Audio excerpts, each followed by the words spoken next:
Hello, everyone. Welcome to another exciting and insightful episode of Lesotho's Investment Case podcast. I'm your host. My name is Poto Sibile. And today we are joined with Anton Nicolaisen. Good morning. Good morning, Anton. And welcome to our show. Thank you. Anton is the current Chief Executive Officer of Standard Lesotho Bank.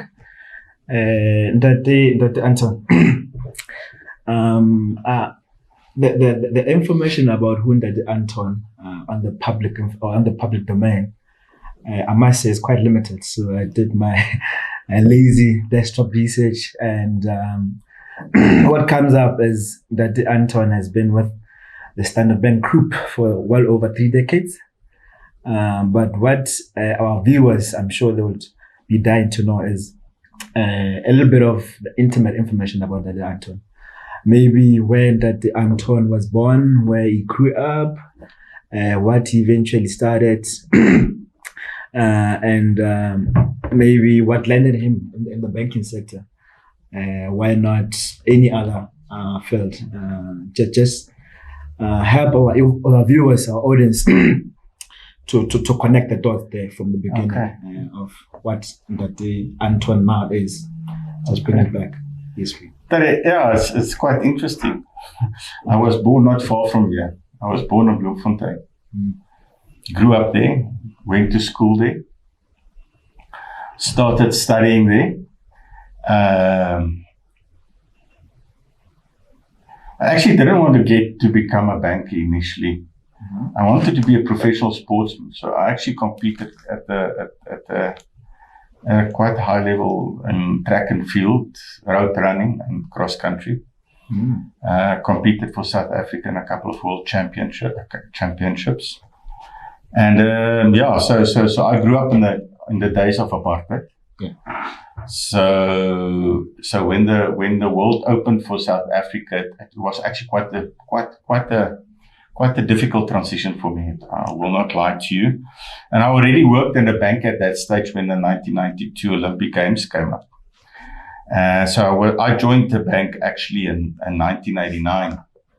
So how I landed up in the bank is that it's actually quite a coincidence. So in those days, I mean, it was amateur sport. So I needed to start working. I mean, I couldn't rely. I mean, my parents was normal salary earners and all those type of things. So actually would have worked at I actually got a work at the revenue services in South Africa, at being a BCom graduate. And then I bumped into a friend one day that were doing athletics with me. And he was talking about the bank, yes, and it sounded so nice and exciting. So I asked him, can I not get into the bank? And he said, yeah, sure, I can get you into it. I never thought anything will get to it. And here I am, 35 years onwards. Jeez. And I always say, I think banking found me. I didn't find banking. And it's just the type of person that I am. I love structure. I love discipline.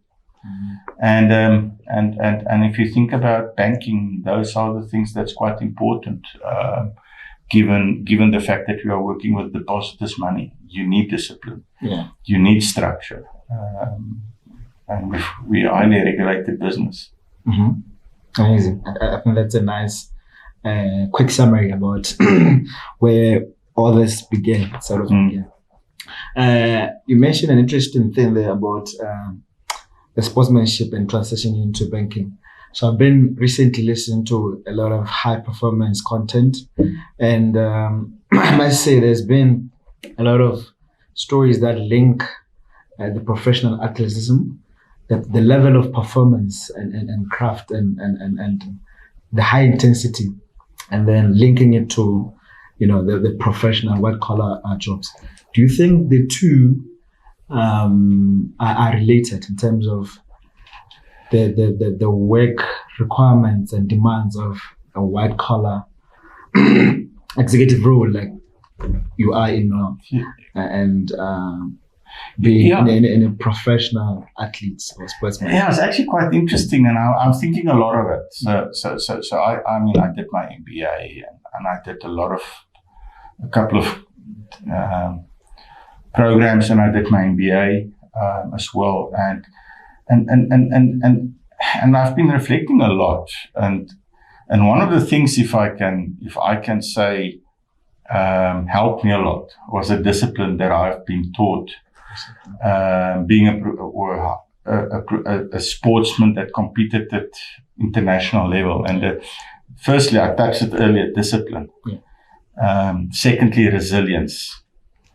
Thirdly, dealing with disappointments. Mm-hmm. Because all those things are part of our daily lives in business. And those things actually becomes more important. We all can go and learn about Maslow's hierarchy. We can all learn about Porter. And I mean, you know that story about if you want to bugger a business up, give it to an MBA, because we all try to use some models to make it work. But I think the sport taught me a lot about myself.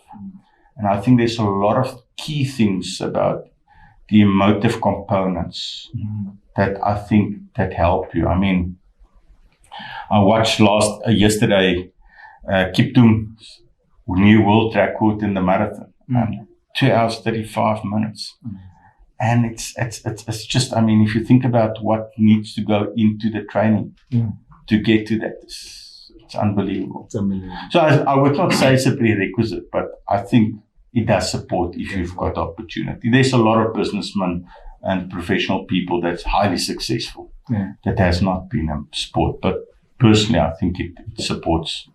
It helped me personally. Okay.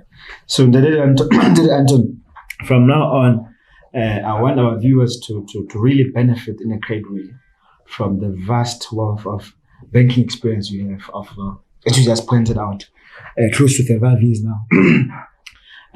But I want us to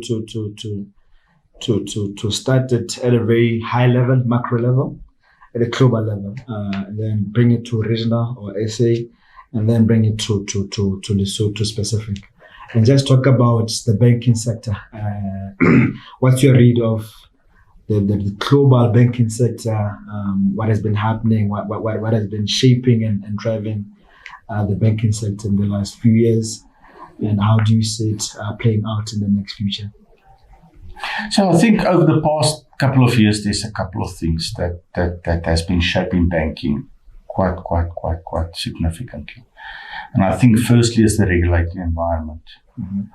Regulatory environment has changed the banking, and it will change the banking environment quite significantly. If you just think about the financial crisis about 2008, what led up to it in terms of bankers wanting to make money and how they were playing with their risk and how it impacted the whole world.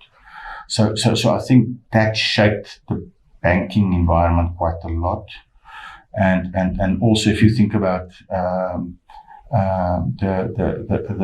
AML risk, money laundering, and all those type of things, and how they hiked it in terms of that. So I suspect, and I would argue, it would just continue to become more onerous and so on. I think that is the first thing. Then obviously the second one that everybody knows is technology, and how quickly it is changing the face of the banking environment and just business landscape. If you would have told a person 20 years ago that they would be competing against a fintech and smaller businesses that's coming up and becoming competitors. If you just think about a South African environment in terms of Time Bank, Bank One, and all those that just started, or Bank Zero, the guy from FNB. I mean, those things are things that you would not have anticipated. So I think that speed is going to quicken. So the big debate is obviously now about artificial intelligence, and how that will shape it. And I think there's a lot of things that's going to impact that. When I got my first iPhone, it was a nice to have. Now I cannot operate without it. So it happens subtly, and then suddenly you just realize, but I'm dependent on this thing. So I think those are the things that's driving. And then the industry a lot, and then secondly, from macro type of things, I think the political instability across the world is going to have massive influences going forward. I mean, we just battled to get to terms with the impact of COVID, and how political how the various countries from a political environment diverse stance around that, and the impact locally in Africa, how it touched us, the influences of that follow from a supply chain, and then we ran into the infamous Russia-Ukraine. And I think we're battling, and now suddenly in the Middle East, Israel and Palestine. I mean, and so I think all those things. So there's political uncertainty, economical uncertainty. Just as we thought we're getting inflation under control. Oil prices are going up, all those type of things. So I think uncertainty is going to play a massive role going forward. And I'm not sure if we're ever going to get certainty. I think just the dynamics of the world is going to say, how do you operate in an ambiguous environment, and how do you make sure that you understand where you're going and that you're agile enough to adjust and move as you go on. Yeah. So let's unpack this a bit by bit. So let's start with the regulatory framework or development. And you see, from one standpoint, one might view regulatory regulation of banking as hindrance to development and innovation. But there's no debate, there's no denying that the biggest role for banking is to safeguard the deposits and money. So obviously regulation, some kind of oversight is required, absolutely. But what do you think is the right balance between just enough regulation? I don't know if there can be enough regulation, but what is that delicate balance where you have sufficiently comprehensive regulation at the end, but that doesn't overreach and kind of play hard hand on the innovation and the development and the evolving of the industry. You can break it down from a global banking sector, and then maybe even locally, if there's any views on where the regulation environment is for the banking sector. Yeah, I guess let me just acknowledge firstly is to say, when we speak about regulation, I'm not necessarily always just make it out or argue that it's wrong. To get a fine balance for regulation, I would argue is the trick, and nobody knows where that is. Banks work with depositors' money. And I always say to my team, is that to say, it's a big responsibility. If you just take the impact that banks that went under, what social problems it created. I mean, I know it was regional, but just think about from South Africa, the VBS. I mean, it's the needy people that were problematic.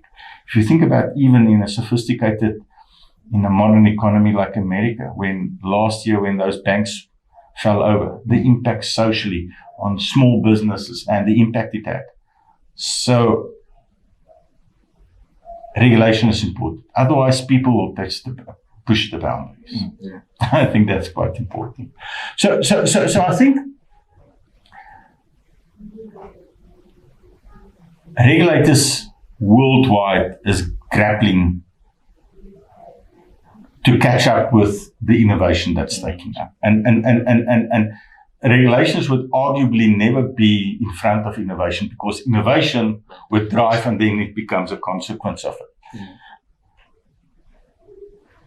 It is important to make sure that the bank and the regulators are on the same page. I think communication, interaction, discussions, understanding the concerns of the regulators, making sure that we address those aspects is quite important. So continuously discussions, continuously advising the regulators how we see the business and all those type of things. And if I say we, talking from a banking point of view, is of critical importance. If you think about, I mean, we have not even talked about where blockchain is going to take the banking industry. I mean, certain banks, in terms of to say how they're using blockchain in the securitization of their home loans. How will that make it easier?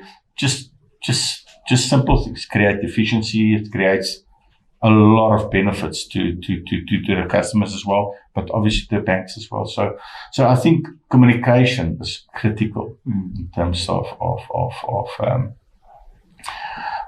the regulation, because I mean, if you just think about history in terms of that, like I said, bankers will push the boundaries. Yeah, absolutely. And I think the second point there is, as you just kind of dipped into it, the technology disruption that's unfolding across not only the banking sector, but across almost every economic sector. Yeah. You see, from a Lesotho's perspective, as a small country, landlocked, sometimes we take what is happening globally or even in SA for granted and think, no, the kind of level of disruption that we are seeing in other parts of the world, it might not have been. It's hard at the beginning to think they will apply here. What do you think in the banking sector specifically has been the one or two disrupting trends that you think in the next 5-10 years in Lesotho there's a high probability of the banking sector, our banking sector, being impacted? The next 5 to 10 years. Sure.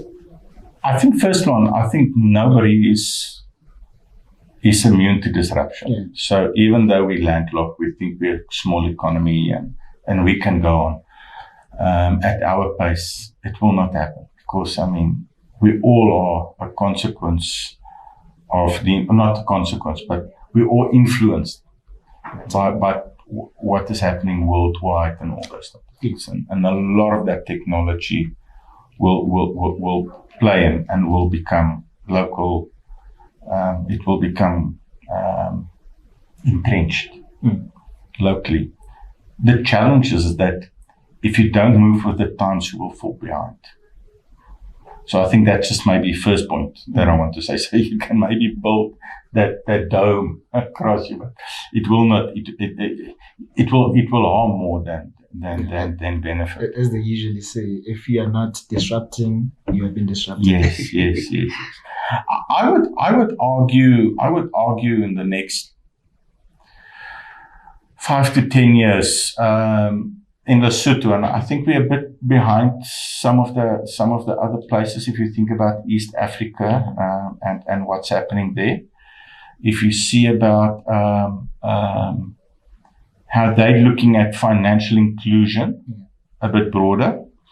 So I think a lot of the disruption is going to get around financial inclusion. So that will disrupt banking significantly, I would argue, because the non-traditional place in Lesotho is going to become much more. And the challenge that we've got in Lesotho is that South Africa is around us. So, and you know how Lesotho is moving around and all those type of things. So it will ultimately have a massive influence in country, according to me.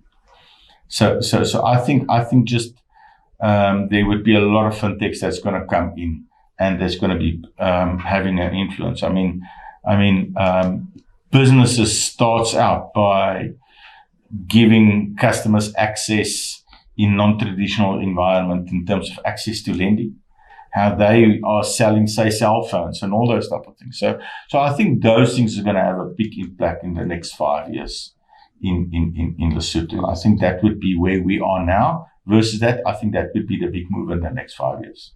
Okay, lovely. I think at this point we can now talk about your career with the Brew Bank.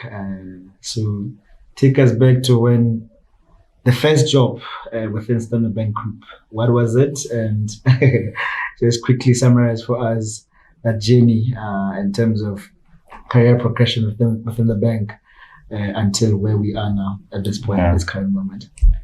Yeah, so as I said earlier, I joined the bank through a colleague that got me into the bank. Or not a colleague, a friend. If I say a friend, a sports friend. Just as I finished my BCom degree at the Free State University. So the bank onboarded me as a graduate trainee. And at those days, they took you through all the various departments of the bank. The bank were also fundamentally set up differently in those days. Your branch were your fundamental interface with your customer. When I joined the bank, just to say it was not prehistoric, we had ATMs and that, but that was a major technology development at that stage. Yeah. So I joined the bank and then I went through various departments up front. My first job that I did in the bank, I did a switchboard. Yeah. So here you are, you're a graduate and you think you're going to be, and they say, there's the telephone. That's your job. And then the savings and investments. And remember, the branches were basically processing everything in those days. And from a processing point of view, back office started to vest at that stage. So, where they were processing center, but it was mostly processing of transaction, passing entries, that and those type of things. Then centralization obviously happened from there. So I went through the branch, I went through credit, became a branch manager, and then everything changed. Okay. And then became a relationship manager, did commercial banking in terms of that. And then I started traveling, become into leadership roles, be an area manager, and then I moved from there and I went to Joburg. And I worked at Joburg, and again, we were area manager in Gauteng, heading up a couple of regions, and then I went to head office. And I looked after a branch network for South Africa. And did various roles, obviously, from that perspective, and then I headed. Then I was asked to head up. Came back to where I grew up, headed up the Free State Province in the Northern Cape Province. Then went back for a short stint to Gauteng, headed up Gauteng Province, and then I landed up in Lesotho.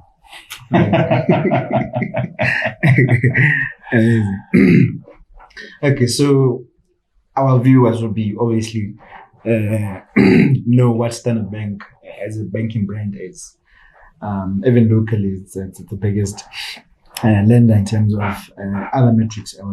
But what specifically for you, Anton, would you flag or say is the one thing that kept you within the bank? Why not change to a competitor? Or what do you think over the years has kept you wanting more within the group? In the bank, in the group. So I think firstly, I did have a fling by trying to exit the banking environment. But each time that happened, I pulled out. and call me scared, call me I didn't have conviction it might be the case. I think banking, just from an industry point of view, I feel comfortable with that. So I think that's the first one.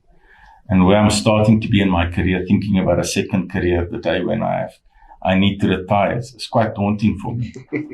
I will not lie to you.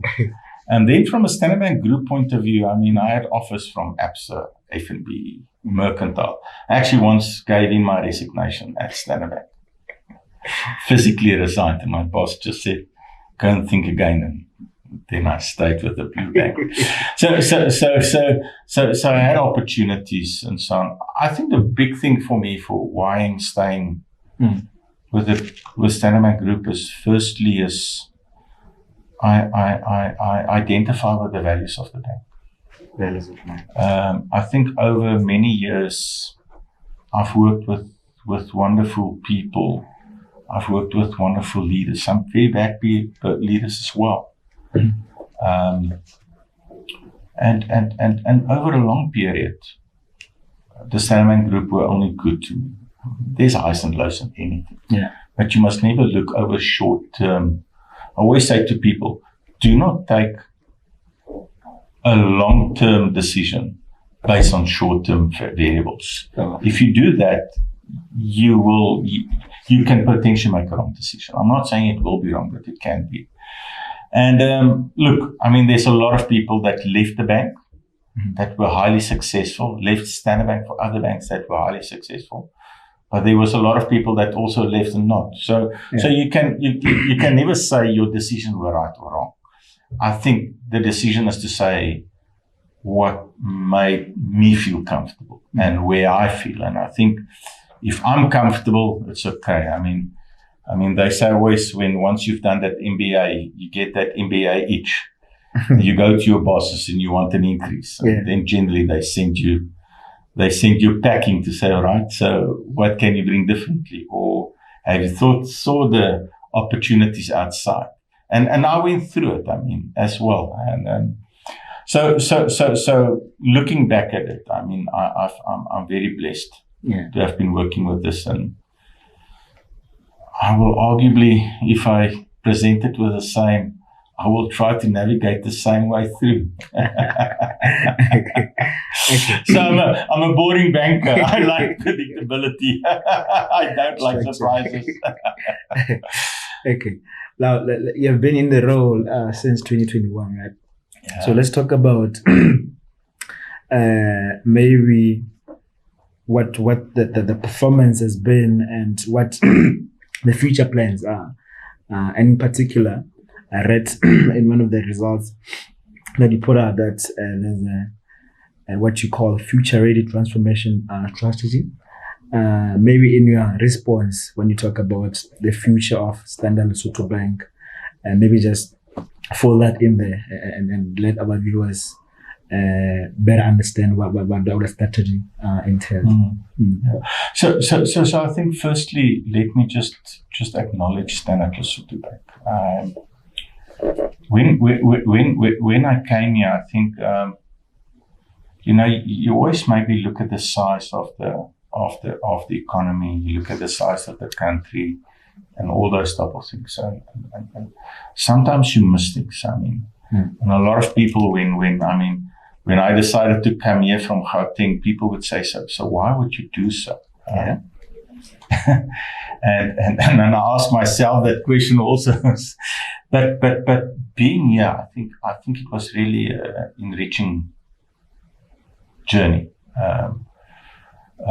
You think you're going to come and add value, but you never realize the value that you're getting as an individual as well, and the growth that you're getting as an individual as well. I think I've been talking about my conservative nature I've got, and I always take the conservative, the predictable journey. And this one, I decided, Anton, take a leap of faith. Take the unpredictable, and I learned a lot. So why do I want to say so? Standard Lesotho Bank has been playing a massive role in this country going. If you think about from a market share point of view, the influence from the old Lesotho Bank. I mean, I would be talking to some of the older very established businessmen, and they would be telling you about their first bank account that they opened with the old Lesotho bank. And I think that's part of our DNA in Standard Lesotho Bank. Obviously, when Standard Bank bought over Barclays and we formed, you formed a new business, but that's part of our DNA, and we must always be responsible and humble in terms of the role that we need to play going forward. It's very important for us in Standard Lesotho Bank, and the important role that we need to play in growing this country, creating a better life for its citizens, and being part of the growth story. Everybody wants a better life, and I see us playing a big role in terms of that. So, from a strategy point of view, and it's this big corporate world that sounds so nice, future ready, and all those type of things. I think there's a couple of things that's key for us from a strategy point of view. And the first one is our customer experience. Making sure that we create seamless system for our customers, creating platforms and technology that makes it easy for our customers to do business. That is very important. Then obviously technology plays a key role in our strategy going forward. And that's where the digitization journey comes in.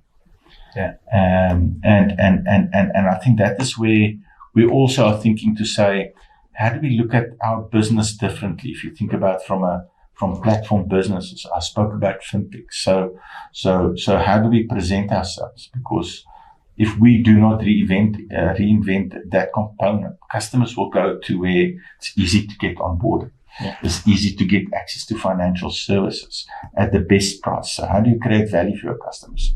That's where platform and digital journey is quite important for us going forward.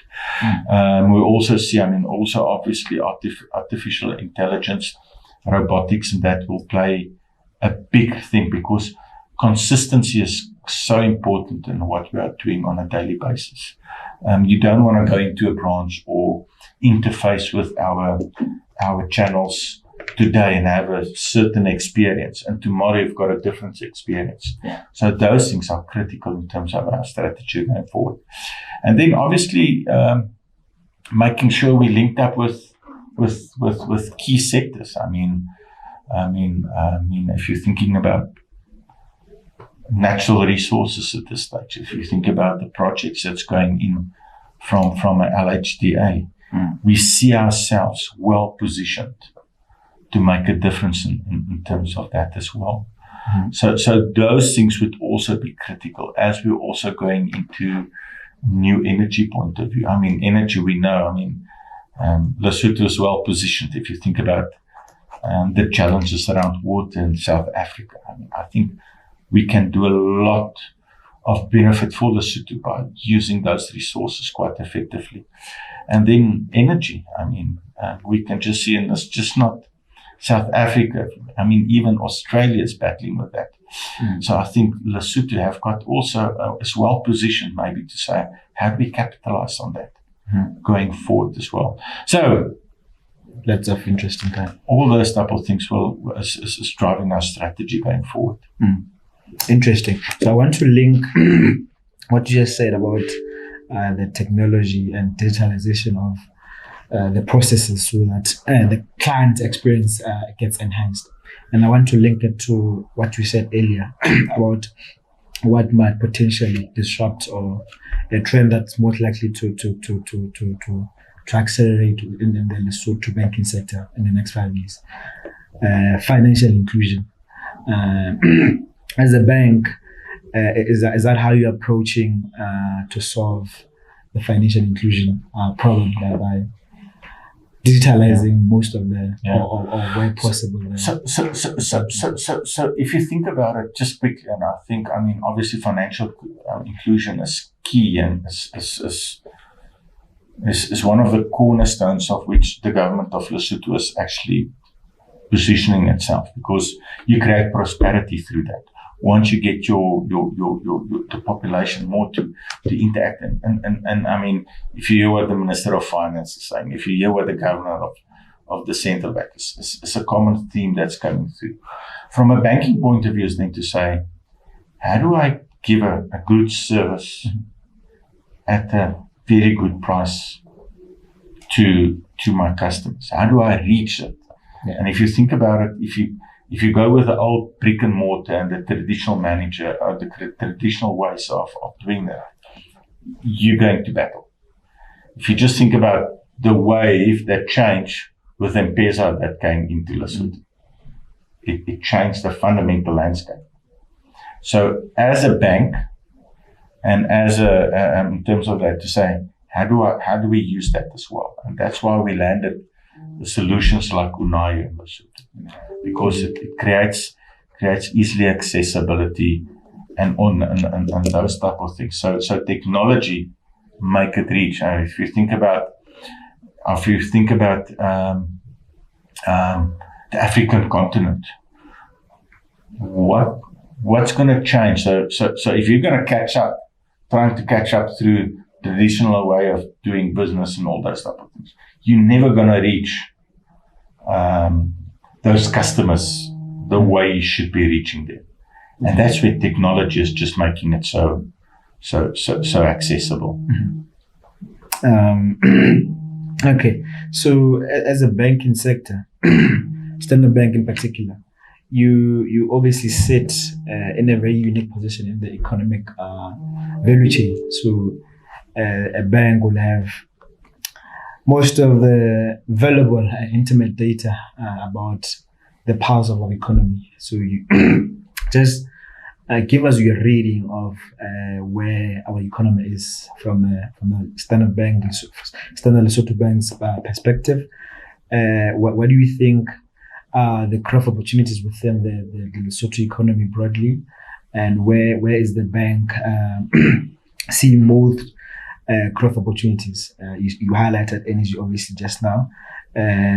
How is the bank participating specifically in energy? Are you advising on deals, or are you funding some of those projects?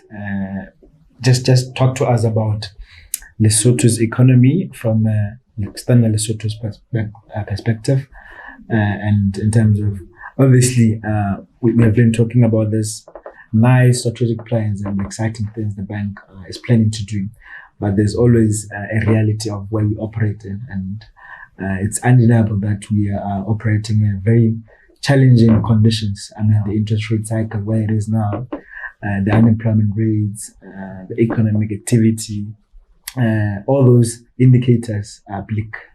So how's the bank navigating such conditions?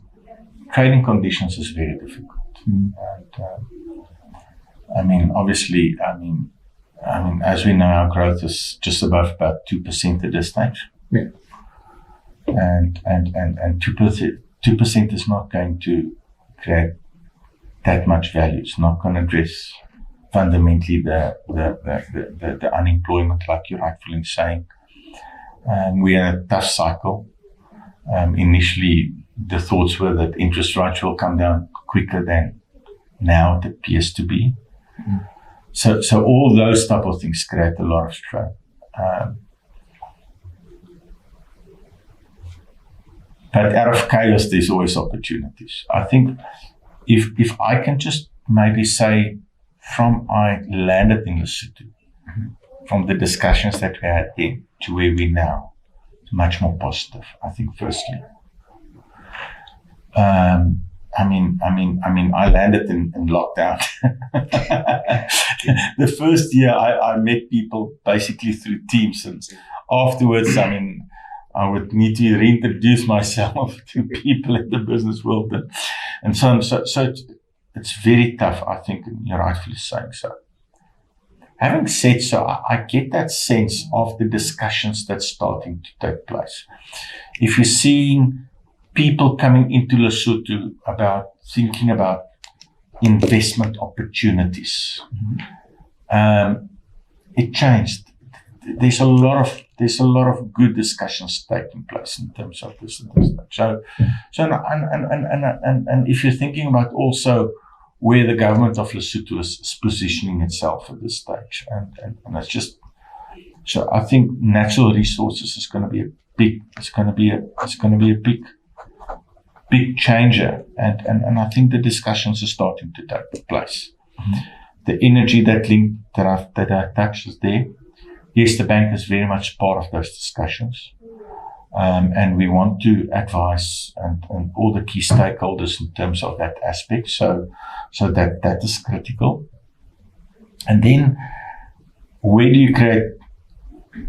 So what we need is foreign direct investment, I would argue, because we spoke about unemployment. So we need people to start working. People start working, they will still feel good about themselves. They start contributing to an economy and all those type of things. So I would argue the factory component is key. So where do we go in terms of that as well? So do we leverage the opportunities that we've got with textile? Very competitive environment in terms of that. So I would argue we need to play with our strengths. And use that as a flywheel type of effect in terms of the other components, in terms of that. And coming back to the energy component, I think that there's a lot of opportunities at this stage in that specific space. The problem is just there's such a lot of competitors in the region at this stage. Who's going to be the first mover? Who's going to use that opportunities to the benefit of their countries quickest?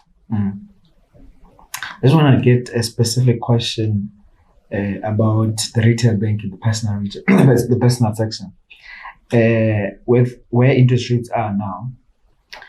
In terms of if we reflect on the bank's performance on that aspect of the business, where do you think are you seeing that the level of interest rates are starting to bite?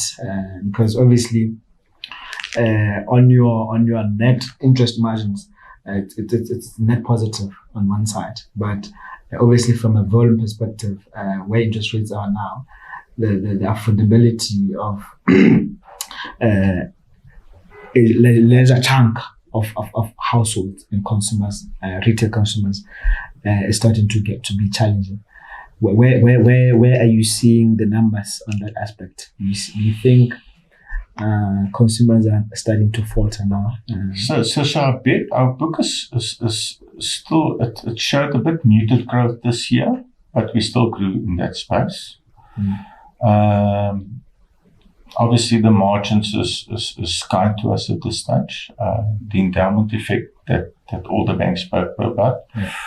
Obviously, at the turn of every cycle is where most of your bad debts or challenges, let me not use the word bad debts, where your consumer starts taking strain because you've exhausted all the means that you had up to that stage, and then getting the benefit of the downward cycle at that stage is very high risk. At this stage, our book is quite clean, and we within our various ratios that we need to do. And so at this stage, the book remained well managed. I just want to come back to something that you were talked about, opportunities going forward, Michelle, in terms of the informal market, and we all speak about the SMMEs, and I think as a Standard Lesotho Bank, I think we've got a massive role to play in terms of that. Obviously, you need spending power in order to grow that sector as well. But I think if we can crack that space as well, a lot of opportunities will be unlocked.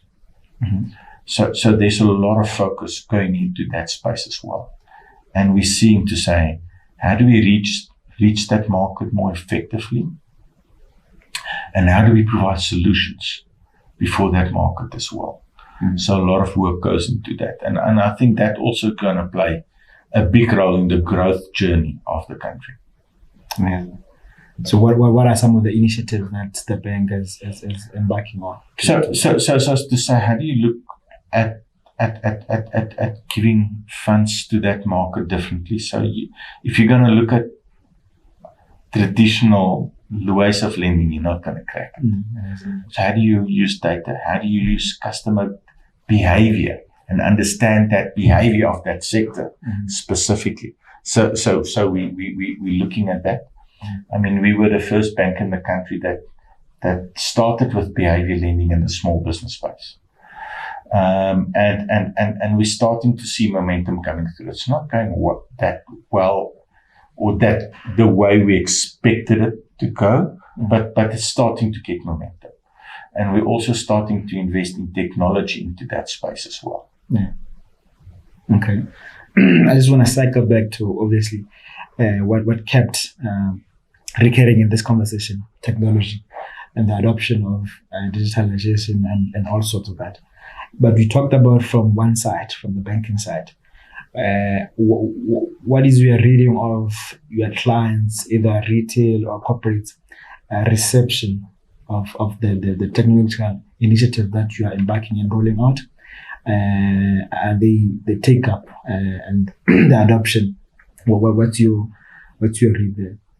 So customers, I mean, if you think about it, and that's why when we spoke about strategy, I mean, you need to solve for the customer. So you need to understand the customer. So technology is taken up with customers, but there's a couple of things that it must be intuitive, especially in the retail space. So it must be easily operatable. And I think that's the one thing that sometimes, if you think from a banker point of view, becomes maybe a bit of a challenge. But so customers is eager to take it up. We had a solution in the market for some time, Trader, and it specifically targeted that market that we were talking about now, and we're just repositioning ourselves now. But once it started, we're scaling it. Customers started taking it up, or those traders from that point of view. The corporates, they want technology. I mean, we facilitated, and just to say about the payments for the workers in last year's elections, the local elections, the local council elections now as well. Yeah. So everybody would like seamless, accessible, easy to use. And if you think about the government of Lesotho, they pronounced themselves to say, we want to drive the digital environment. We want to move away from the manual. So I think there's an openness and a recognition that is going to be a key component of the improvements over the next couple of years. Okay, amazing. That this has been quite insightful, and we gained a lot from your banking sector experience. So the name of the show is called Lesotho's Investment Case, and usually we ask this question, this one critical question to all our clients, all our guests. Anton, if we had $1 million to deploy, what are you most constructive about in Lesotho? So what is your one area or one opportunity that you think you can go all in with your private savings and all? My own. That you think in Lesotho, within the borders, it's one sector or one area you can't always be 100% convinced, but you are very positive and constructive, and you think it will do well in the next 5-10 years.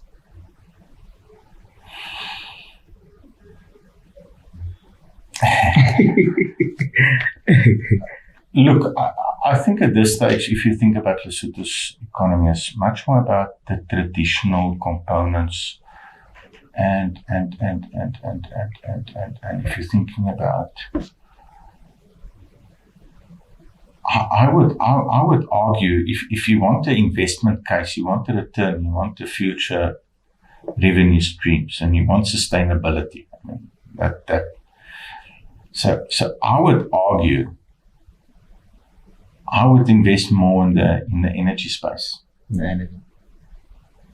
Because it's going to go beyond. So if you just think about a construction, we in the environment, but there's got to be benefit that's coming from the LHD. If you think about the lowlands that's going to come from after this, I mean, we're doing the highlands now, but the lowlands is the next one. That's the first component. So all those things, where's the other benefits that's going to, so you need to look at the peripherals, because those are all big things that's going to go on. We speak about the agricultural a lot. I think it's going to be a challenge, just the way we set up, just to scale from that point of view to truly get returns. That's why I'm saying, so horticulture is being used. I mean, there's a lot of, apple farmers that's starting to take place in the Leribe district, and so on. But I think if you're gonna want a return on that, I will go with energy. Well, what do you think it's will probably be the most challenging issue to scale the agriculture and modernize it and commercialize it fully? I hope I don't make a comment now that will offend anyone. I think it's just the structure of the economic environment. If you think about this, the land sizes that the farmers are using, so truly to commercialize from that point of view is going to be a challenge. I think the easier one to scale and create immediate benefit is just the way it's organized, is the Willemo way, I would argue. I think that can take a lead. The horticulture is a very difficult environment. There's a lot of variables that comes in, a lot of market price, product risks, and all those type of things. So the benefit from there is obviously the biggest. So I think it's just the way agriculture may be organized at this stage. And I'm not saying it's wrong. All I'm saying, to create economical scale from there on, it's a massive challenge, I think. And that's why I say the one subsector in the agri space that I think you can scale easier, and where there's a strong tradition. If you think about how do you leverage the woolshed environment in Lesotho, I mean, there's a fundamental DNA that I think you can use. Yeah. Okay. Amazing. So the next two questions are going to be on your personal style of leadership. Obviously, as a leader, as a corporate leader with this vast amount of experience, our viewers benefit greatly from the golden nuggets that our guest share on this show. So, Anton, if you were to define your leadership style, what do you think your colleagues, the team members, would define as this is Larry Anton's kind of leadership? I think you must ask them. I would hope to think that I'm a consultative leader. I hope that I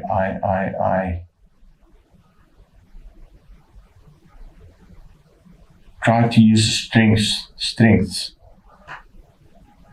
of the team to grow the business. So I'm a firm believer in diversity as well, that you need to take the strength and the attributes of different people to get to a better decision. So yeah, consultative, value inputs, and yeah, I don't like speaking that way of myself. But, okay, let me phrase it. Yeah. What do you think that consultative approach and that value in the diversity of different viewpoints and contribution from team members, what do you think has worked it for you? Why do you think that approach has been what is comfortable for you and what is proven successful? Well, I think what I like about honesty. I like about transparency. I like the team to know where they stand. And for me, it's about the business. So if we understand where we're going as a business, if we all know where we fit in to drive that business, Yeah. all will benefit. So I don't have a nice answer for you in terms of that. But yeah, That's fine. So just share with our viewers at this point what that Anton is currently reading now or listening to in terms of, I don't know, it could be away from your daily job, just something you enjoy listening to a lot these days. Or reading. So I'm reading. I just finished Blazing the Trail of Lincoln Marley. What's the other? And so I'm reading that. I love autobiographies. Mm-hmm. And then I'm penning Brunza's book as well. I'm reading. I'm just starting that as well. He was a guest speaker, so I got the book. So I'm reading his story as well. Take charge. Yeah, It's an interesting book. yeah. So I'm reading those two books. Oh, I read Lincoln's, and I worked with Lincoln, so it was actually quite a nice journey. Reading his book as well. And then I've got my other book that I've got, and I forgot. I actually bought it about 4 months ago, and I didn't bring to me in Lesotho. I'll read it in December. It's about that period. I don't know. It's that volatile period in South Africa when Chris Hani was murdered. Was it? It's I think he worked for the Sunday Times as well. I've got a book, so I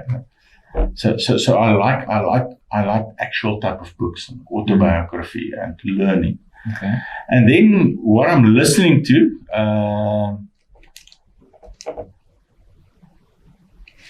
I love listening to podcasts. So I love the 702 podcasts, Brian Woodfield's podcasts.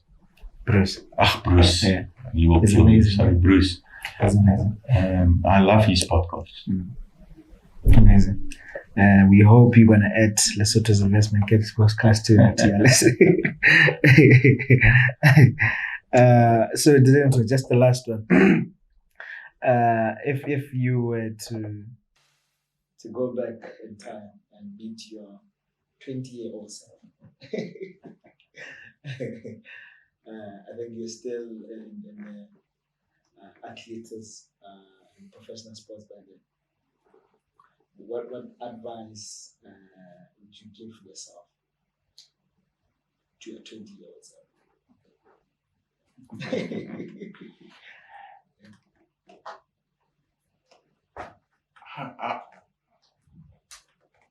I will not actually give advice. I will just say enjoy the journey. Yeah, because I think the big thing about life is about living it and enjoying the my English now. Learning the excitement of the learnings and all those type of things in life. I think that's the biggest thing, and maybe if I would be allowed, because I think everybody must learn themselves on this thing. I would say, don't take life so serious. Be a bit more relaxed. I think I'm just sometimes, you get caught up in all these things and you forget about it. At the end of the day, we're all going to go in the same place. True. And it's about enjoyment. It's about meeting people. It's about learning new things in terms of cultures. It's about creating memories. Enjoy the journey. I think that I've underlined that. So, Dr. Anton, thank you very much for creating the time to speak to us. So thank you very Really much. Thank you for the time. Appreciate it. We hope you enjoy the rest of your journey with the Standard Lesotho Bank. Thank you. Thank you very much. To our viewers, this has been very insightful, very engaging, and very rich in content. I hope we've gained so much from Dr. Anton's 30 years plus of banking experience. Until the next episode, cheers everyone. Bye.